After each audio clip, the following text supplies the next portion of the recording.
ಅಂಥವ್ರು ಅದನ್ನೇ ಬಂದರು, ಈಗಲೂ ಅದನ್ನೇ ಹೇಳ್ತಾಯಿದ್ರು. ನಾನು ಜೀವನದಲ್ಲಿ ಮಠ ಮರ್ತಿಲ್ಲ, ಏನಾರ ಅನ್ನ ತಿಂದರೆ ಇಲ್ಲಿಂದ ನಾನು ಭಕ್ತ ಬಂದು, ನಾನು ಭಕ್ತಿಯಿಂದ ಬಂದಿದ್ದೀನಿ, ಮಂತ್ರಿಯಾಗಿ ಬಂದಿಲ್ಲ, ಶಿಷ್ಯನಾಗಿ ಬಂದಿದ್ದೀನಿ ಅಂತ ಹೇಳಿದ್ರು. ಹಂಗೆ ಅವ್ರು ಒಳ್ಳೆಯದಾಗಲಿ, ಯಶಸ್ಸಾಗಲಿ ಅಂತ ಹಾರೈಸ್ತೀವಿ. ಸಂಕ್ರಾಂತಿ ಕಳೆದ ಮೇಲೆ ಒಂದು ಯೋಗ ಇದ್ದಂಗೆ ಕಾಣಿದೆ. ಇವರಿಗೆ ಅಂತಲ್ಲ, ರಾಜ್ಯ ಮಟ್ಟದಲ್ಲಿ ಒಂದು ಉನ್ನತ ಯೋಗ ಅವಕಾಶ ಇದೆ. ಹೋಗಿದ್ದಾರಲ್ಲ, ಅದು ರಾಜ್ಯದ ಮಟ್ಟದ್ದು. ನಿಮ್ಮ ರಾಜ್ಯದ ಮಟ್ಟಕ್ಕೆ ಸಂಕ್ರಾಂತಿ ಮೇಲೆ ರಾಜಕೀಯ ವಿಪ್ಲವ ಆಗೋ ಲಕ್ಷಣ ಇದೆ. ನಾನು ಮೊದಲೇ ಹೇಳಿದ್ದು, ಯುದ್ಧಗಳಾಗ್ತದೆ, ಜಲಪ್ರಳಯವಾಗ್ತದೆ, ವಾಯುಪ್ರಳಯ ಆಗ್ತದೆ, ಭೂಪ್ರಳಯವಾಗ್ತದೆ, ಎಲ್ಲ ಜನ ಸಾಯ್ತಾರೆ, ಆಕ್ರಮಣ ಹೆಚ್ಚಾಗ್ತವೆ, ಮೇಘ ಸ್ಫೋಟ ಆಗ್ತದೆ ಅಂತ ಹೇಳಿದ್ದೆ ನಾನು. ಇನ್ನೂ ಒಂದು ಮೇಘ ಸ್ಫೋಟ ಆಗೋದ್ರಿಂದ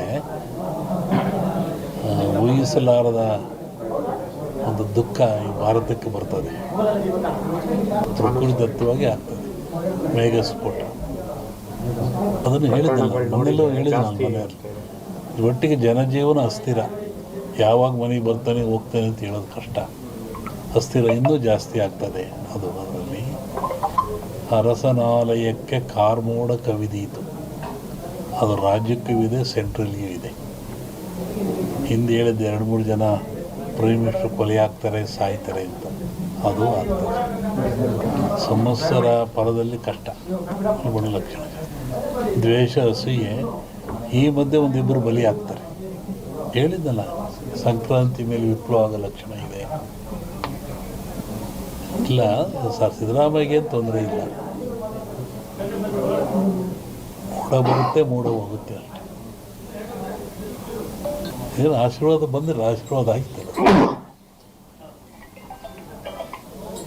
ಹೇಳ್ತೀನಿ, ಜಗತ್ತಿನ ಸುದ್ದಿ ಈಗಲೂ ಇದೆ. ಅವಾಗ ಸಂಕ್ರಾಂತಿ ಒಳಗೆ ಮೇಘ ಸ್ಫೋಟ ಅಂದಲ್ಲ, ರಾಜಕೀಯ ವಿಪ್ಲವ ಇನ್ನೊಂದು ಸತಿ ಥರ ಆಕ್ಸಿಡೆಂಟು ಆಗೋ ಲಕ್ಷಣ ಇದೆ. ಅದು ಹೇಳಿದೆ, ಫ್ಲೋಟ್ ಮೇಘ ವಾಯು ಫ್ಲೈಟ್ದೆಲ್ಲ ಹೇಳಿದ್ದಲ್ಲ, ಫ್ಲೈಟ್ ಬಿತ್ತು, ಜನ ಸಾಯ್ತಾರೆ, ಮರಣ ಆಗ್ತದೆ, ಜಲಪ್ರಳಯವಾಗ್ತದೆ, ಸಮುದ್ರದಲ್ಲಿ ಆಗ್ತದೆ ಎಲ್ಲ ಹೇಳಿದ್ದಲ್ಲ, ಆಗ್ತದೆ. ಇನ್ನೊಂದು ಶ್ರಾವಣದಲ್ಲಿ ಹೇಳ್ತೀನಿ, ಜನವರಿ ಒಳಗೆ ಒಂದು ದೊಡ್ಡ ಆಘಾತ ಆಗೋ ಲಕ್ಷಣ ಇದೆ ಇಂಡಿಯಾಕ್ಕೆ. ಸೂಳೆಯ ಮಗನುಟ್ಟಿ, ಇದನ್ನು ಇಟ್ಕೊಂಡಿದ್ವಿ, ಪರಿಹಾರ ಮುಂದೆ ಹೇಳ್ತೀನಿ. ಸೂಳೆಯ ಮಗನುಟ್ಟಿ ಆಳುವನು ಮುನಿಪುರವ, ಯುದ್ಧವಿಲ್ಲದ ಮಡಿಯೇ ಪುರವಲ್ಲ ಕೂಡಾದೀತು. ಇದು ಹಾಕ್ರಿ, ಇದು ರಿಸಲ್ಟ್ ಹೇಳ್ತೀನಿ, ಆಮೇಲೆ ಬಿಡಿಸಿ ಹೇಳ್ತೀನಿ ಅದನ್ನು ಏನಂತ. ಇನ್ನೊಂದು, ಅಕಾಲದಲ್ಲಿ ಮಳೆ ಬಂದರೆ ಸಕಾಲದಲ್ಲಿ ಮಳೆಗೆ ತೊಂದರೆ ಆಗ್ತದೆ. ಮುಂದೆ ಬೇಕಾದಾಗ ಮಳೆ ಬರಲ್ಲ. ಈಗ ಬಂದುಬಿಡಿತಲ್ಲ, ಮುಂದೆ ಒಳ್ಳೆ ಬಿತ್ತನೆ ಕಾಲ, ಬೆಳೆ ಕಾಲ, ಬೇಕಾದಾಗ ಬರಲ್ಲ. ಅಕಾಲದಲ್ಲಿ ಮಳೆ ಬಂದರೆ ಸಕಾಲಿ ತೊಂದರೆ ಆಗ್ತದೆ. ಈ ಸರಿ ಅಂಥದ್ದು ಏನಿಲ್ಲ, ಸಮತೋಲನ ಆಗ್ತದೆ. ಇನ್ನೂ ಜಲಪ್ರಳಯ ಇದೆ, ರಾಜ್ಯದಲ್ಲಿ ಜಲಪ್ರಳಯ ಇದೆ. ಇಡೀ ಭಾರತ, ಇವು ಜಗತ್ತಿಗೆ ಇದು. ಸಾಗರದಲ್ಲಿ ಒಂದು ಅಚ್ಚರಿಯ ಸಂಗತಿ ಕಾಣುತ್ತೆ. ಜಲಸ್ಫೋಟ ಅಂತ ಹೇಳಿದ್ದೆ ನಾನು, ಅಲ್ಲಿ ಒಂದು ಆಗ ಲಕ್ಷಣ ಇದೆ. ಈ ಎರಡು ಸೇರಿ ಮನುಷ್ಯರೇ ಮಾಡೋದಲ್ಲಿ ಕೆಲವೊಂದು ಹೇಳೋಕ್ಕೆ ಹೆದರಿಕೆ ಆಗುತ್ತೆ.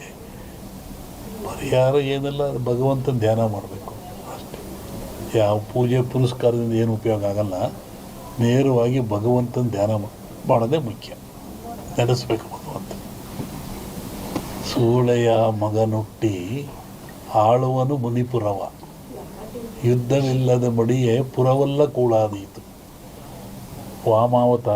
ವಿಷ್ಣು ವಾಮಾವತಾರದಲ್ಲಿ ವಾಮನ ಭೂಮಿ ಕೇಳಿದ,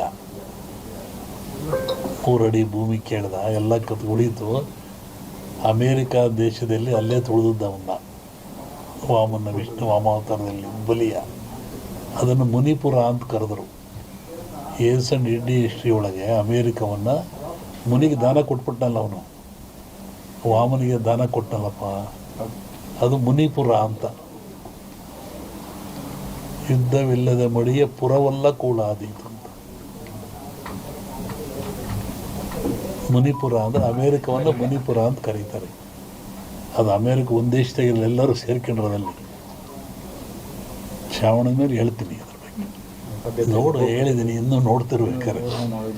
ಹಿಂದೆಲ್ಲ ಹೇಳಿದ್ನಲ್ಲ, ಮೊನ್ನೆ ಹೇಳಿದ್ದೆ, ಕೆಲವು ಮುಳುಗ್ತವೆ ದೇಶಗಳು, ಕೆಲವು ಹೇಳ್ತವೆ, ಹೊಸ ರಾಜ್ಯಗಳು ಉತ್ಪತ್ತಿ ಆಗ್ತವೆ ಅಂತ ಮೊನ್ನೆ ಹೇಳಿದ್ನಲ್ಲ.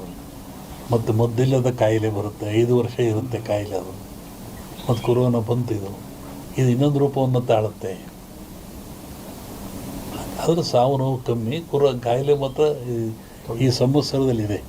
ಹೊಸ ರೋಗ ಉತ್ಪತ್ತಿಯಾಗಿ ಉಸಿರಿಗೆ ಸಂಬಂಧಪಟ್ಟದ್ದು, ಜನ ಆ ಥರ ಸಾಯ್ತಾರೆ. ಆ ಭೂಮಿ ಹೇಳಿದ, ಭೂಮಿ ಗುಡ್ಡ ಬಿಡಿ ಉಳ್ತವೆ ಅಂತ ಹೇಳಿದ್ದು ನಾನು. ಬೆರೆಯುತ್ತೆ, ಉಳುತ್ತವೆ, ಸಮುದ್ರ ಜಲಬಾಧೆ, ಜನ ಸಾಯ್ತಾರೆ ನಮ್ಮನ್ನು ಹೇಳಿದ್ನಲ್ಲ. ಹೇಳಿ. ಸಚಿವರು ಭೇಟಿ ಕೊಟ್ಟವರು, ಕೇಂದ್ರ ಸಚಿವರಾದ ಅವರು ಸೋಮಣ್ಣವರು ಸುಮಾರು 30-40 ವರ್ಷಗಳಿಂದ ಇಲ್ಲಿಗೆ ಬರ್ತಾ ಇದ್ದಾರೆ. ಅವರು ಏನೂ ಅಧಿಕಾರದಲ್ಲೇ ಇದ್ದಾಗ, ಜನತಾ ಬಜಾರ್ನಲ್ಲಿ ಕೆಲಸ ಮಾಡ್ತಿದ್ದಾಗ ಇಲ್ಲೇ ಬಂದು ಉಳ್ಕೊಂಡು ಹೋಗ್ತಾಯಿದ್ರು. ಅವಾಗಿನಿಂದ ಮಠದ ಮೇಲೆ ಭಕ್ತಿಯಿಂದ ನಡ್ಕೊಳ್ತಾ ಇದ್ದಾರೆ. ಮೊನ್ನೆ ತುಮಕೂರ ಗೆದ್ದೆ ಬಂದು ಮಂತ್ರಿ ಆದೇ ಬರೋಕ್ಕಾಗಿಲ್ಲ, ಮಠಕ್ಕೆ ಬರ್ತೀನಿ ಅಂತವ್ರು ಅದನ್ನೇ ಬಂದರು. ಈಗಲೂ ಅದನ್ನೇ ಹೇಳ್ತಾಯಿದ್ರು, ನಾನು ಜೀವನದಲ್ಲಿ ಮಠ ಬರ್ತಿಲ್ಲ, ಏನಾರ ಅನ್ನ ತಿಂದು ಇಲ್ಲಿಂದ ನಾನು ಭಕ್ತ ಬಂದು, ನಾನು ಭಕ್ತಿಯಿಂದ ಬಂದಿದ್ದೀನಿ, ಮಂತ್ರಿಯಾಗಿ ಬಂದಿಲ್ಲ, ಶಿಷ್ಯನಾಗಿ ಬಂದಿದ್ದೀನಿ ಅಂತ ಹೇಳಿದರು. ಹಂಗೆ ಅವ್ರು ಒಳ್ಳೆಯದಾಗಲಿ, ಯಶಸ್ಸಾಗಲಿ ಅಂತ ಹಾರೈಸ್ತೀವಿ. ಸಂಕ್ರಾಂತಿ ಕಳೆದ ಮೇಲೆ ಒಂದು ಯೋಗ ಇದ್ದಂಗೆ ಕಾಣಿದೆ. ಇವರಿಗೆ ಅಂತಲ್ಲ, ರಾಜ್ಯ ಮಟ್ಟದಲ್ಲಿ ಒಂದು ಉನ್ನತ ಯೋಗ ಅವಕಾಶ ಇದೆ. ಹೋಗಿದ್ದಾರಲ್ಲ, ಅದು ರಾಜ್ಯದ ಮಟ್ಟದ್ದು. ನಿಮ್ಮ ರಾಜ್ಯದ ಮಟ್ಟಕ್ಕೆ ಸಂಕ್ರಾಂತಿ ಮೇಲೆ ರಾಜಕೀಯ ವಿಪ್ಲವ ಆಗೋ ಲಕ್ಷಣ ಇದೆ. ನಾನು ಮೊದಲೇ ಹೇಳಿದ್ದೆ, ಯುದ್ಧಗಳಾಗ್ತದೆ, ಜಲಪ್ರಳಯವಾಗ್ತದೆ, ವಾಯುಪ್ರಳಯ ಆಗ್ತದೆ, ಭೂಪ್ರಳಯವಾಗ್ತದೆ, ಎಲ್ಲ ಜನ ಸಾಯ್ತಾರೆ, ಆಕ್ರಮಣ ಹೆಚ್ಚಾಗ್ತವೆ, ಮೇಘ ಸ್ಫೋಟ ಆಗ್ತದೆ ಅಂತ ಹೇಳಿದ್ದೆ ನಾನು. ಇನ್ನೂ ಒಂದು ಮೇಘ ಸ್ಫೋಟ ಆಗೋದ್ರಿದೆ, ಊಹಿಸಲಾರದ ಒಂದು ದುಃಖ ಈ ಭಾರತಕ್ಕೆ ಬರ್ತದೆ. ಪ್ರಕೃತಿದತ್ತವಾಗಿ ಆಗ್ತದೆ ಮೇಘ ಸ್ಫೋಟ. ಅದನ್ನು ಹೇಳಿದ್ನಲ್ಲ, ಮನೆಯಲ್ಲೂ ಹೇಳಿದ್ದೆ ನಾನು ಮನೆಯಲ್ಲಿ. ಒಟ್ಟಿಗೆ ಜನಜೀವನ ಅಸ್ಥಿರ, ಯಾವಾಗ ಮನೆಗೆ ಬರ್ತಾನೆ ಹೋಗ್ತಾನೆ ಅಂತ ಹೇಳೋದು ಕಷ್ಟ. ಅಸ್ಥಿರ ಇನ್ನೂ ಜಾಸ್ತಿ ಆಗ್ತದೆ. ಅದರಲ್ಲಿ ಅರಸನಾಲಯಕ್ಕೆ ಕಾರ್ಮೋಡ ಕವಿದೀತು. ಅದು ರಾಜ್ಯಕ್ಕೂ ಇದೆ, ಸೆಂಟ್ರಲ್ಗೂ ಇದೆ. ಹಿಂದೆ ಹೇಳಿದ್ದು 2-3 ಜನ ಪ್ರೈಮ್ ಮಿನಿಸ್ಟರ್ ಕೊಲೆ ಆಗ್ತಾರೆ, ಸಾಯ್ತಾರೆ ಅಂತ, ಅದು ಆಗ್ತದೆ. ಸಂವತ್ಸರ ಪರದಲ್ಲಿ ಕಷ್ಟ, ಗುಣ ಲಕ್ಷಣ. ದ್ವೇಷ, ಅಸೂಯೆ, ಈ ಮಧ್ಯೆ ಒಂದಿಬ್ಬರು ಬಲಿ ಆಗ್ತಾರೆ. ಹೇಳಿದ್ದಲ್ಲ, ಸಂಕ್ರಾಂತಿ ಮೇಲೆ ವಿಪ್ಲವ ಆಗೋ ಲಕ್ಷಣ ಇದೆ. ಇಲ್ಲ ಸರ್, ಸಿದ್ದರಾಮಯ್ಯಗೆ ತೊಂದರೆ ಇಲ್ಲ, ಮೂಡ ಬರುತ್ತೆ, ಮೂಡ ಹೋಗುತ್ತೆ ಅಷ್ಟೇ. ಏನು ಆಶೀರ್ವಾದ ಬಂದರೆ ಆಶೀರ್ವಾದ ಆಗ್ತದೆ.